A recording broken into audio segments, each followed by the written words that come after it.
जो होता है सबसे पहला जो पार्ट होता है वो होता है कौन सा होता है,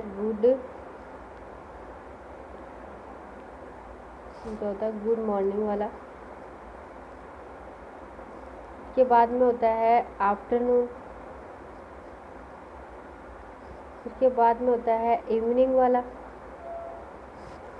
उसके बाद में होता है नाइट वाला। तो ये जो होते हैं वो दिन के 5 पहर हो गए। तो सबसे पहले जो हमें ये देखना है कि गुड मॉर्निंग वाला जो है वो कब इस्तेमाल किया जाता है। तो सुबह उषा काल से लेकर के दोपहर के 12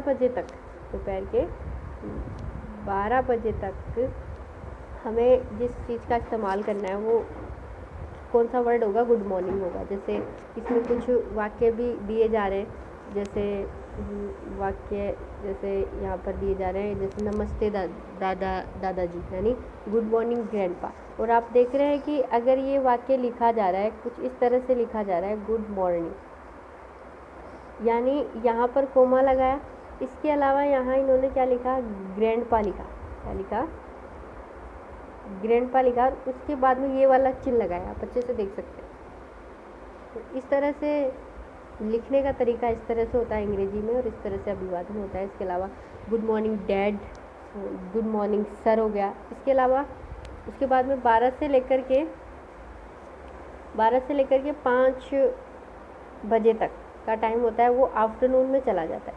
तो इसी तरह से हम आफ्टरनून में बोलेंगे। इसमें कौन कौन से वाक्य दिए गए हम देख लेते हैं। जैसे नमस्ते दादी जी, यानी गुड आफ्टरनून ग्रैंड माँ। याद रखना, ग्रैंडपा मतलब दादाजी होता है और ग्रैंड माँ मतलब दादी जी होता है।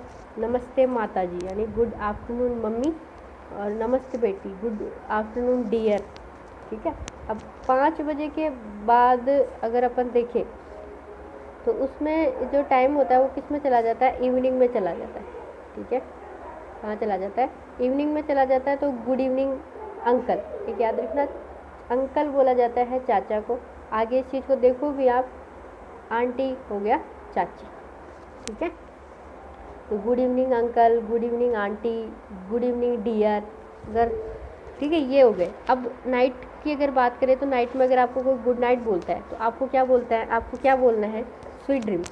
क्या बोल सकते हो आप, स्वीट ड्रीम्स बोल सकते हो। इसके अलावा दिन में कोई आप किसी के साथ बैठे हो, बातचीत कर रहे हो, फिर आपको जाना है तो आप क्या बोलोगे, अच्छा सर चलते हैं। तो क्या बोलोगे, good day to you sir, good day to you sir. अगर आप किसी से मिल रहे हो और मिल के आप क्या बोलोगे, प्लीज टू मीट। क्या बोलोगे, please to meet you, please to meet you, ऐसे बोलो। ठीक है। इसके अलावा कुछ इनफॉर्मल ग्रीटिंग्स होती हैं, यानी अपने मित्र व बराबरी के लोगों के साथ में ये वर्ड बोले जाते हैं। जैसे hi Simi, hi Ankur, hello uncle, hello Nishi, hello Kush, hello Mrs Mehra. और यदि संबंध अगर आपके बेतकल्लुफ का हो तो आप हेलो राय का प्रयोग अपने से बड़ों के साथ भी कर सकते हैं। तो ये जो था, ये प्रोसेस थी उसके अंदर। ठीक है। अब अगर अपन आगे चलें, आगे देखो, विदाई के समय मतलब आप किसी से अलग हो रहे हो, विदाई के समय क्या बोलते हैं, अच्छा चलते हैं बच्चों। जैसे आप क्लास ले रहे हो, क्लास पूरी होगी तो आप क्या बोल सकते हो, गुड बाय चिल्ड्रन। अच्छा, बाय बाय को क्या बोलते हैं, अच्छा चलते हैं फिर, ये यानी फेयरवेल डियर, फेयरवेल डियर। आप मीनिंग अच्छे से देख लेना। जैसे मैं आपको लिख के बताऊँ तो चलते हैं प्रिय मतलब फेयर वेल, स्वाने कोमा लगाना है और फिर क्या लिखना है, डियर। ठीक है। अच्छा फिर मिलेंगे, बाय सी यू, या फिर बाय सोलो, ऐसे बोल सकते हो आप। ठीक है, दो आप तो अच्छा फिर मिलोगे क्या बोलोगे, बाय सी यू बोलोगे, या फिर क्या बोलोगे, बाय कोमा लगाओगे, क्या बोलोगे, सो लॉन्ग बोलोगे। ठीक है, इतना हो गया। अब उसके बाद में अपन देखते हैं तो कुछ याद रखने वाले पॉइंट है, जैसे ग्रैंडफादर को संक्षेप में क्या बोला जाता है, ग्रैंडपा बोला जाता है। फादर के लिए डैड या डैडी शब्द का। ग्रैंड मदर को संक्षेप में ग्रैंडमा बोला जाता है। मदर के लिए मॉम, मम्मी शब्द का प्रयोग किया जाता है। इसके अलावा देखो ध्यान से लिखा हुआ कि चाचा, ताया, मामा, मौसा, फूफा सबको क्या बोलते हैं, अंकल बोलते हैं।